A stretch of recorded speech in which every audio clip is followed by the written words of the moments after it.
It all started when my neighbor Karen decided that stealing my snow shovel was a good idea.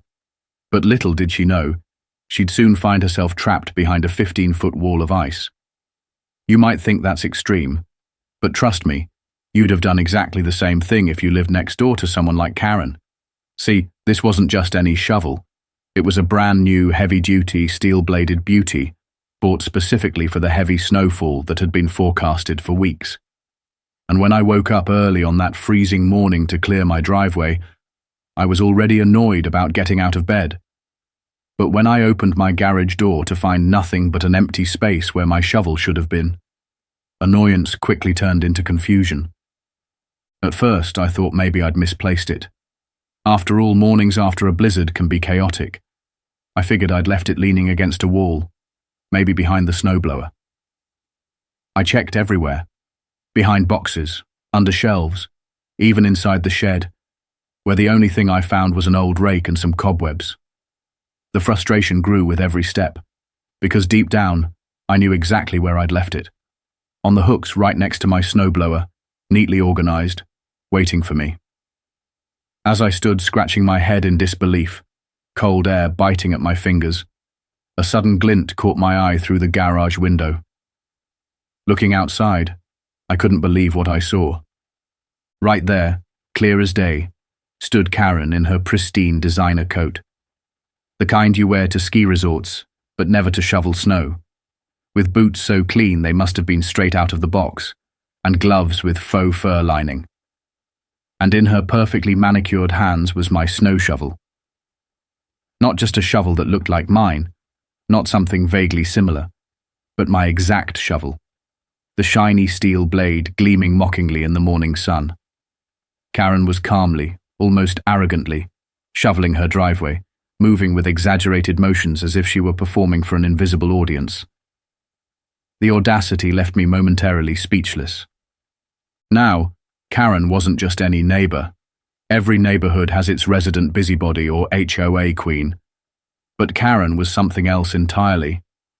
She was notorious for ruling our suburban community like her personal kingdom. If your grass grew half an inch above regulation, she'd slap you with a $50 fine faster than you could reach for your lawnmower. Christmas lights still up on January 2nd. That's another fine. And a lecture. She patrolled the neighborhood armed with a clipboard, ready to document every minor violation. And the HOA meetings were nothing short of her personal court, where she judged and sentenced neighbors for crimes as ridiculous as leaving a garden hose visible from the street. Knowing all of this, I hesitated for a second. Confronting Karen was risky. It was like challenging a crocodile over a piece of meat. It might end badly for you. But seeing her brazenly stealing my shovel and shoveling her driveway as if she owned the entire block was a step too far, even for Karen. Taking a deep breath, I pulled my coat tighter, trudged through the fresh snow across my yard, and cautiously approached her, choosing my words carefully. "Morning, Karen," I said, keeping my voice as calm and polite as humanly possible under the circumstances. She looked up slowly, giving me that icy, passive-aggressive stare she had mastered through countless HOA meetings. "That shovel you're using looks exactly like mine. You wouldn't have happened to borrow it by accident, would you?" Karen blinked twice, as if I'd just interrupted her while she was negotiating world peace. Her eyes narrowed slightly, lips curling into that fake sweet smile everyone dreaded. Without missing a beat, she said casually, "Oh, you mean this? Don't you remember? You gave it to me last week. You said I could keep it because you bought a new one." I stared, momentarily stunned into silence. Of all the ridiculous lies Karen had spun over the years, this one topped them all. My disbelief must have shown clearly, because she continued with a touch more irritation. "Honestly, I can't believe you'd forget such a generous gesture." Gathering myself, I pushed back firmly but carefully. "Karen, that's impossible. I just bought it 3 days ago. Look." I pointed toward the shovel's wooden handle. "My initials are engraved right there. You can clearly see them." She didn't even glance down to verify. Instead, she tilted her head slightly, feigning confusion. Oh, really? Must be a strange coincidence, because I've had this shovel for ages. And with that, she deliberately turned her back on me, resumed shoveling, and pretended I wasn't even standing there. For a moment, I stood frozen in place, my anger boiling beneath the surface, watching the woman who'd made my life a constant HOA nightmare continue to shovel her driveway with my shovel, my initials facing me as a mocking reminder of my helplessness. I could have shouted, argued, grabbed it back, but something in the smug confidence of her actions told me she'd been planning this confrontation. She knew I couldn't easily escalate without giving her ammunition to turn against me at the next meeting. And Karen had a frightening talent for turning even the most innocent acts into HOA violations. I retreated back home, seething quietly, determined to find another solution. The rest of that day, I debated what to do next. Confronting Karen head-on had failed spectacularly, and I knew going to the police over a snow shovel would just invite ridicule. The HOA meeting was coming up soon, though, and I figured I'd try to handle things the proper way. Gather evidence, state my case, and calmly prove my point. What could go wrong? When the meeting finally arrived, I was well prepared. I carried with me the shovel's receipt, the original packaging photos, and even pictures from the day before it was stolen, clearly showing it hanging on my garage wall. I walked confidently into the community center, believing justice would prevail if I simply stated the truth clearly and respectfully. But the moment I stepped into that small, crowded room, my confidence evaporated. Karen sat at the head of the table, clipboard in hand, eyes scanning everyone who entered, as if she were sizing them up for judgment. I waited patiently, quietly, for my turn to speak.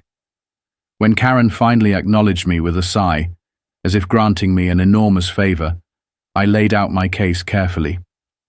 I showed the evidence, explaining logically and calmly how Karen's shovel story simply didn't add up. For a brief moment, the room grew silent, neighbors exchanging quick, uneasy glances, sensing a storm about to erupt. But Karen had been waiting for this moment. She stood slowly, dramatically, eyes wide with feigned hurt. "I'm shocked," she began, voice trembling theatrically, "that Mr. Thompson would falsely accuse me of theft in front of all of you. Everyone here knows my dedication to our community, and to have my honesty questioned publicly." Her voice trailed off, letting silence fill the room as she turned the crowd skillfully in her favor. Heads nodded slowly, not in agreement, but in fear of being Karen's next victim. I stood there helplessly, realizing too late that Karen controlled this room as completely as she controlled the neighborhood.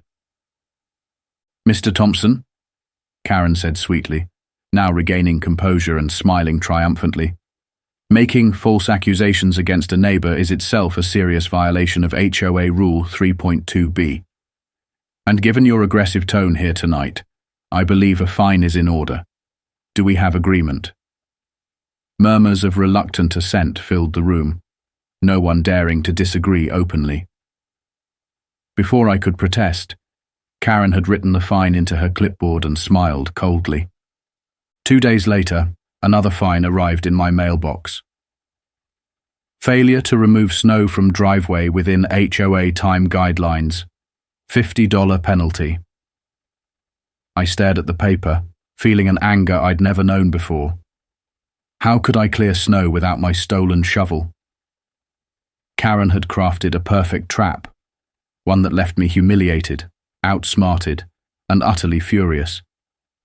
It was then, standing in front of my mailbox in bitter disbelief, that I finally understood something important. There was no way to fight Karen by her rules. To win, I'd have to play a completely different game. And soon enough, she'd realize she had made the worst mistake imaginable, all starting with stealing one simple snow shovel. Within days, the story of Karen stealing my snow shovel had spread through the neighborhood faster than the flu. It started subtly at first, a few whispered conversations at the mailboxes, quiet chuckles between neighbors passing on the sidewalk. But quickly I realized I'd become the punchline in our suburban soap opera. One afternoon, when I checked our neighborhood's private Facebook group, my heart sank. Karen had proudly posted a selfie holding my shovel high, as if it were a trophy. Beneath the picture, she'd written smugly, "Thanks to my very generous neighbor for gifting me this beauty." Comments flooded in, mostly from people who either genuinely believed her or feared her enough to pretend they did. Worse still, another neighbor had decided to take things further, posting a sarcastic bingo card titled, "Things Karen has fined us for."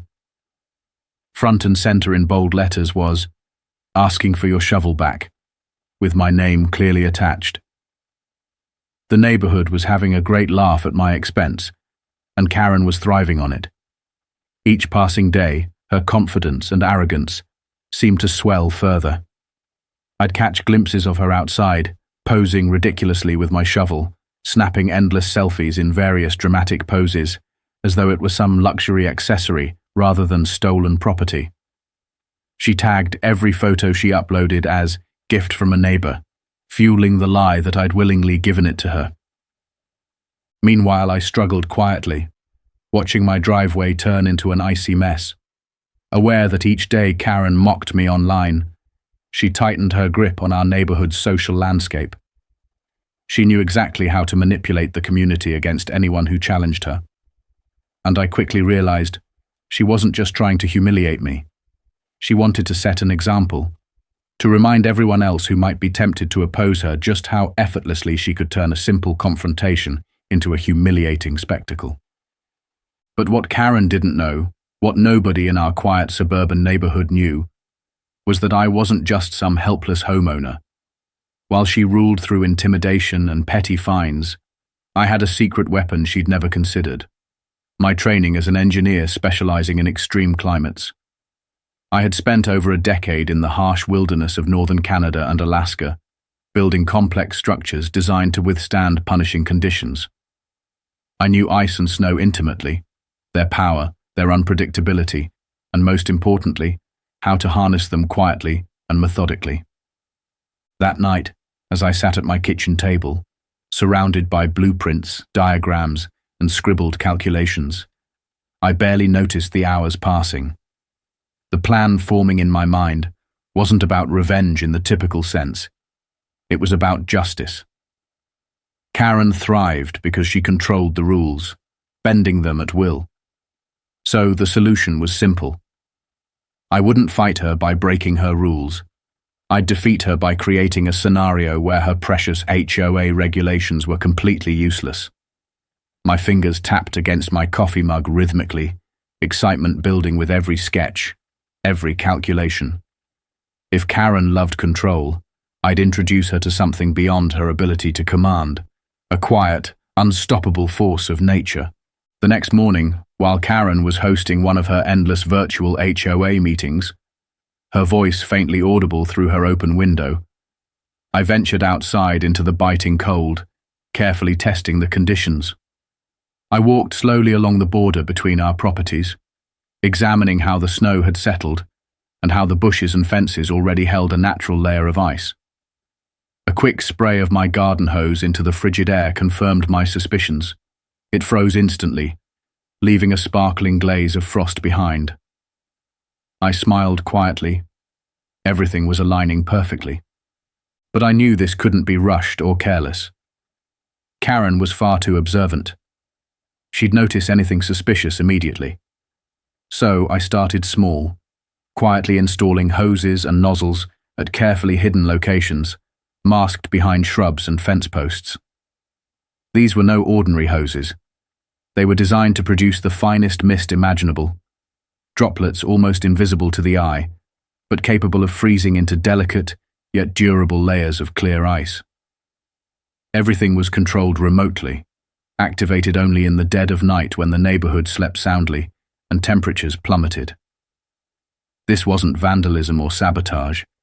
It was art, a carefully planned masterpiece sculpted entirely by nature. As days passed, the results began quietly manifesting themselves. At first, Karen noticed nothing beyond vague annoyance, occasionally scraping frost from her fence posts, or wondering aloud about her suddenly slippery driveway edges. One chilly morning, she marched outside in an absurdly large purple coat, yardstick in hand, suspiciously measuring tiny icicles that had appeared on the bushes bordering her property. I watched silently, hidden by my curtains, amused as she scribbled notes furiously on her clipboard. She knew something felt off, but had no way to prove foul play. Her frustration was tangible, her confusion slowly simmering into irritation. Each night I refined the process, tweaking the spray angles, adjusting water pressure, timing it perfectly to build layer after layer of clear, solid ice. The hedge along Karen's property slowly transformed into something magical, a shimmering, translucent wall catching sunlight during the day, reflecting street lamps at night. To the untrained eye, it appeared natural, just a strange quirk of winter weather. But Karen wasn't the type to dismiss anything suspicious lightly. She filed an HOA-wide notice, warning everyone to check their irrigation systems immediately, certain someone was breaking rules. Her paranoia, ironically, served my plan perfectly. She assumed neighbors were breaking HOA rules, unaware she'd been beaten by a tactic entirely within the regulations she herself enforced. The neighborhood gossip intensified, though this time not at my expense. Neighbors speculated about the strange ice formations. Children passing by on their way to school paused, fascinated, calling it the ice hedge. Adults jokingly discussed it during morning dog walks, wondering aloud if Karen had upset nature itself. Through all of it, Karen became increasingly frantic. She began inspecting everything obsessively, her fence posts, bushes, and even small patches of frozen grass. She complained bitterly to everyone she encountered, desperate for someone to admit guilt or provide answers. Nobody did, and her frustration grew visible, the cracks in her carefully cultivated calm starting to show. Karen finally went to the city inspector, convinced she could force someone, anyone, to take action against what she described dramatically as a clear case of harassment via ice. But when the inspector arrived, he shrugged sympathetically, taking notes while politely explaining he couldn't issue fines for the weather. She stood there speechless as he drove away, completely powerless for once. Her anger and paranoia spiraled, but there was absolutely nothing she could do. I had played entirely by her rules, and she'd finally met an opponent she couldn't simply bully or fine into submission. For me, this was about much more than a stolen shovel. It was about teaching Karen a lesson in humility and boundaries, something fines and HOA meetings had failed to achieve. My strategy was patient, silent, and perfectly calculated. The wall of ice was no longer just a whimsical idea. It had become my statement to Karen and the neighborhood alike. Rules and power mean nothing when nature decides to intervene. And as the ice barrier continued its slow, unstoppable advance, quietly growing taller, thicker, more impressive every freezing night, I watched Karen squirm helplessly for the first time ever. She could fine people, intimidate them, and manipulate rules all she wanted. But this was beyond her reach, beyond her control. This ice, this perfect crystalline wall growing inch by inch, day by day, was my quiet masterpiece. And Karen, without even knowing it yet, was witnessing the beginning of her own icy downfall. Karen must have finally started to realize this was no ordinary winter. The ice wall I'd carefully sculpted night after night had transformed from an odd weather phenomenon into something almost mythological, an impressive crystalline fortress slowly rising between our homes. Each morning brought with it new layers, subtle at first, but soon impossible to ignore. The ice was now several feet thick, towering well over head height, and stretching around Karen's property in a smooth, glassy arc. It shimmered in the daylight, refracting sunlight into soft rainbow hues across her perfectly maintained lawn, something I knew must irritate her deeply. Her usual routine began unraveling quickly, replaced by nervous pacing along her property line, clutching a clipboard filled with notes, temperature readings, and increasingly frantic questions scribbled hastily in margins. She measured, tapped, and prodded at the ice with various tools, growing visibly frustrated when nothing seemed to work. One afternoon, I watched with amusement as Karen attempted to chip away at the towering barrier with a garden trowel, striking at it angrily, only to discover that the ice had hardened into something almost as solid as concrete. Exhausted and defeated, she slipped on an icy patch of grass, landing awkwardly in the snow, cursing loudly enough for neighbors several houses down to hear.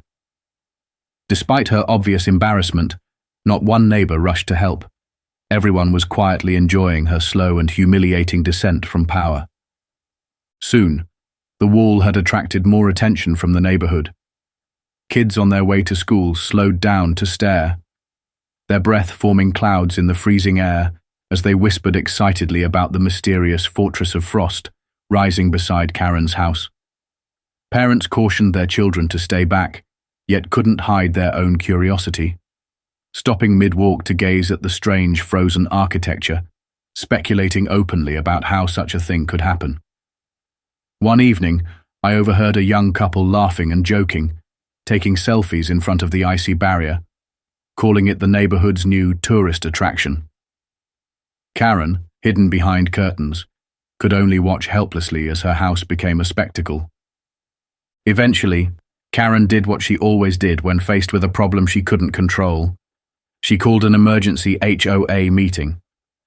She invited neighbors into her living room to present her case against the unauthorized frozen structure. While I wasn't invited, my neighbor Dave attended, eagerly filling me in on every juicy detail afterward. Karen had meticulously prepared a presentation, complete with charts, graphs, and even a hand-drawn map dramatically titled Ice Encroachment and Property Violation. She passionately argued she was under siege by ice, demanded immediate action, and insisted the HOA issue hefty fines against the guilty party. The more she spoke, however, the more absurd her claims appeared. Dave recounted with delight how Karen paced back and forth, wildly gesturing at a whiteboard, even drawing herself trapped in a box labeled Ice Prison.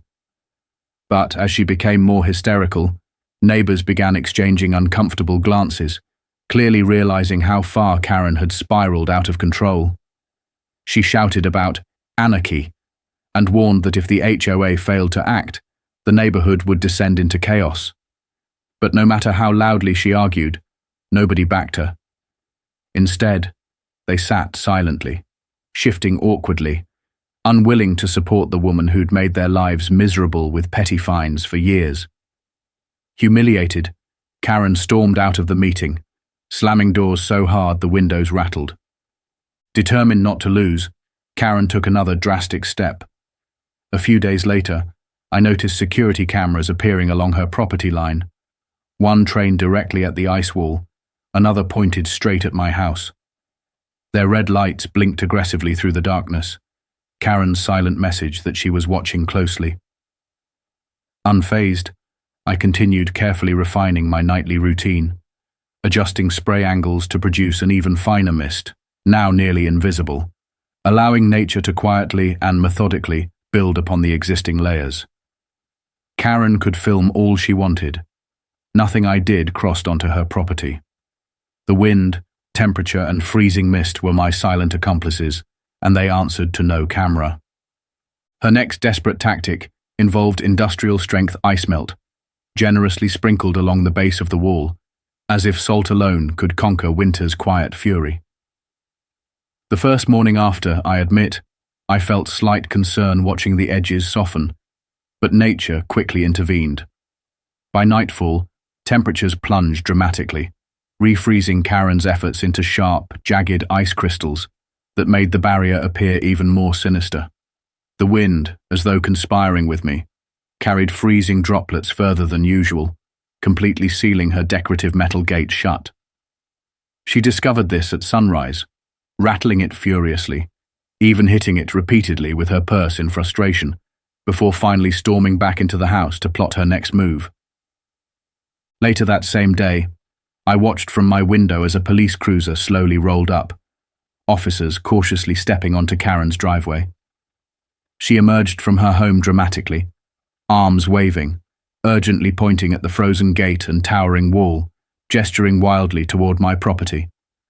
The officers patiently listened, examined the wall closely, even tapped it thoughtfully, clearly amused by the unusual scene.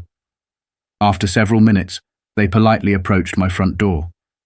Calmly inviting them inside, I showed them my carefully planned system, clearly demonstrating that nothing illegal had occurred. Every hose, nozzle, and timer was on my own property. Not a single drop of water had crossed onto Karen's side directly. As they listened, understanding grew on their faces.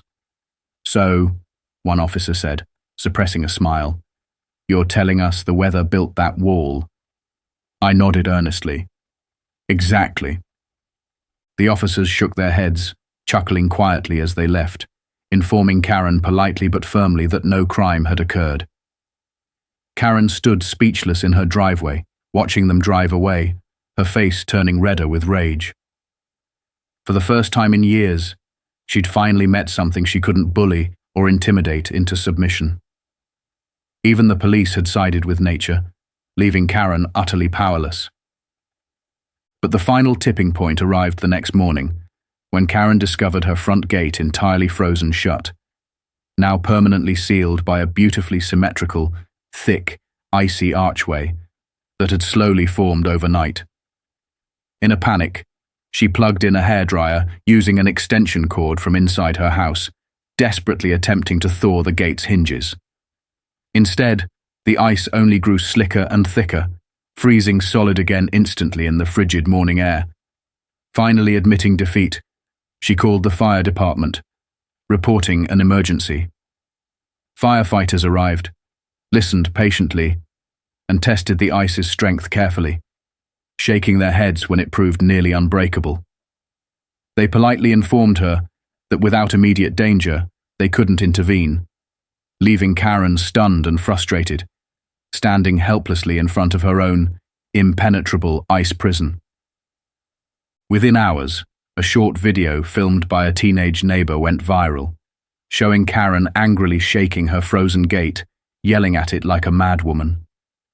Social media exploded, dubbing her the HOA Ice Queen, with hundreds of thousands laughing and sharing it overnight. Karen hid indoors as strangers began driving by her home, taking selfies, joking about Karen's ice castle. The humiliation spread rapidly, turning Karen's pristine suburban empire into an internet meme. Yet even then, Karen stubbornly refused to accept defeat. Trapped behind her frozen gate, mocked publicly, she'd been humiliated by her own attempt at total control. The ice, patient and relentless, had quietly dismantled everything she'd built. Without ever lifting a finger directly against her, I'd managed to reduce Karen's carefully ordered life into chaos, using nothing but patience, planning, and nature's unstoppable power. As Karen's perfect suburban kingdom turned into an icy nightmare, reality began closing in on her faster than the walls of frost surrounding her home.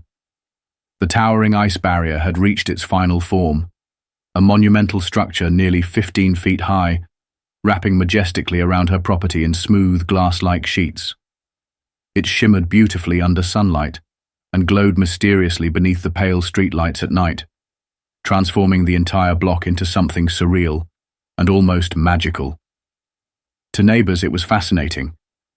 To Karen, it was her worst nightmare. Yet the icy fortress was nothing compared to the avalanche of public humiliation that came crashing down on her shortly afterward. The short clip of her angrily shaking the frozen gate went viral overnight, catapulting Karen from neighborhood nuisance to internet legend.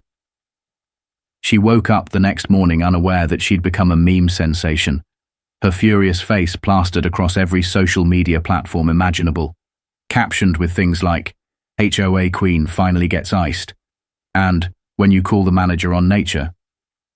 The attention intensified quickly. Within days, local news crews arrived, eager to cover the bizarre story of a suburban homeowner trapped by her own strict adherence to rules. Karen initially refused to speak with reporters, hiding behind curtains and angrily shouting at them to leave. Instead, they turned to the neighbors, who offered amused but carefully neutral responses. I quietly spoke with reporters too, smiling innocently and shrugging, attributing the mysterious ice structure purely to an extraordinary winter. After all, who could prove otherwise? News coverage only heightened the spectacle. Cars lined the street as people drove from neighboring towns just to see the infamous Karen Glacier for themselves. Families posed for selfies in front of her frozen gate, laughing and joking loudly enough for Karen to hear clearly through her now permanently frosted windows. Children even made snow angels along the sidewalk, enjoying the icy attraction that had suddenly transformed their boring street into something worth visiting. Karen's carefully maintained privacy was destroyed, her home reduced to little more than a roadside attraction. Inside, Karen's situation worsened considerably. The thick, ever-growing walls of ice began pressing against her exterior pipes and vents, and eventually, the unthinkable happened. Her power failed completely. Utility workers arrived but quickly realized they couldn't access her frozen meter, which was encased in a solid sheet of ice several inches thick. With no electricity, her house turned bitterly cold, forcing Karen to bundle up indoors, huddling beneath every blanket she could find. Neighbors began whispering, but not in sympathy. Instead, they felt an overwhelming sense of poetic justice. The woman who'd fined them relentlessly for minor infractions was finally facing consequences she couldn't control or escape. My neighbor Dave, always quick with a joke, delivered thermoses of hot chocolate to neighbors watching the drama unfold. "Who knew winter could dish out karma this cold?" he joked to me, laughing as we watched Karen stubbornly refuse offers of help from well-meaning neighbors. Her pride too powerful, her anger too deep. Meanwhile, the neighborhood itself shifted dramatically. Once afraid to even whisper criticism of Karen, neighbors began openly socializing again.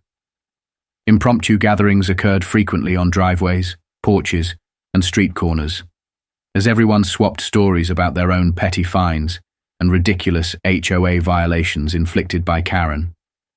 I'd suddenly become somewhat of a local hero, someone who, without openly admitting anything, had clearly found a way to quietly fight back and win. People greeted me warmly, shared knowing smiles, and congratulated me indirectly with playful winks and nods. Even the HOA, once Karen's loyal army, turned against her. Her desperate pleas for support, demands for immediate fines, and threats of legal action against neighbors went ignored. A petition quickly began circulating throughout the neighborhood to remove Karen from her presidency. Within days, it had collected signatures from nearly every homeowner, all eagerly recounting the ways she had mistreated them. The next HOA meeting became less of a gathering and more of a celebration, as neighbors took turns passionately describing the absurdity of her rules, her relentless control, and the misery she'd inflicted over the years. Karen herself refused to attend, too embarrassed or perhaps too stubborn to face the community that had finally united against her. As temperatures eventually warmed, the monumental ice wall began its slow, inevitable thaw. Dripping icicles fell dramatically, each breaking piece symbolizing the gradual collapse of Karen's rule. Huge chunks broke away, crashing onto her driveway, shattering loudly and echoing like applause from neighbors who watched eagerly. With every melting piece, her house returned closer to normalcy, but her reputation was forever shattered. Soon afterward, Karen decided she'd had enough. Early one morning, a moving truck arrived unexpectedly, drawing curious attention from neighbors sipping coffee on porches. Movers hurriedly loaded boxes into the truck, furniture wrapped hastily and carelessly, a stark contrast to Karen's usual obsession with perfection. Rumors quickly spread that Karen had sold her home at a massive discount, eager to escape the humiliation and memories of defeat. The neighborhood watched silently, not in sadness, but in relief and quiet satisfaction, as the moving truck finally pulled away, leaving behind nothing but the shadow of the ice fortress that had once imprisoned her. After Karen's departure, our neighborhood slowly healed. The air felt lighter, freer. Lawns grew naturally again, children laughed louder, and neighbors spoke more openly. The HOA, now under the thoughtful guidance of Marlene, a retired nurse known for her kindness and fairness, dismantled Karen's overly strict rules. Block parties spontaneously formed, celebrating newfound freedom. Someone even created humorous coffee mugs reading, "I survived Karen's Ice Age," proudly displayed by neighbors who wore the ordeal like a badge of honor. As for me, the shovel that started everything finally returned home. After Karen moved, I found it carelessly abandoned inside her empty garage, leaning casually against a wall, as if mocking her failure one final time. Bringing it back to my workshop, I carefully crafted a frame to mount it permanently, a trophy of sorts, marking my victory not just against Karen, but against tyranny itself. Above it, I engraved a simple reminder in polished wood: "Return what isn't yours." It became a symbol, a quiet lesson in humility that I'd glance at with a subtle smile every time I passed by. Over the months that followed, the story became suburban legend, passed along through whispers, jokes, and retellings at community gatherings. New neighbors would hear the tale and laugh in disbelief, only to be shown old photos of Karen's icy castle as proof. Children turned it into a suburban fairy tale, exaggerating the details, casting Karen as a villain straight out of a frozen fantasy. The legend evolved naturally, becoming less about revenge and more about a community rediscovering its spirit after years under a petty dictator. One evening, as I sat quietly on my porch enjoying the sunset, Dave walked by, nodding appreciatively at the peaceful street we now enjoyed. "You know," he mused thoughtfully, "it's strange to think how different things were just last winter. Who knew all it would take to fix things was some ice?" I laughed softly, nodding in agreement. Nature, it seemed, had a poetic way of delivering justice better than any meeting or argument ever could. With Karen finally gone, our neighborhood thrived again, enjoying newfound peace and harmony. And as winter eventually approached again, I quietly prepared, checking my hoses, nozzles, and timers, stored carefully in my garage. I didn't expect trouble, but then again, I hadn't expected Karen either. Smiling gently to myself, I knew that if another Karen ever appeared, determined to steal from me or bully others, nature and I were ready. But for now, I simply relaxed, watching the sky slowly darken as the first delicate snowflakes gently began to fall. A quiet, peaceful reminder that even winter itself could teach us the most powerful lessons, without ever needing to speak a single word.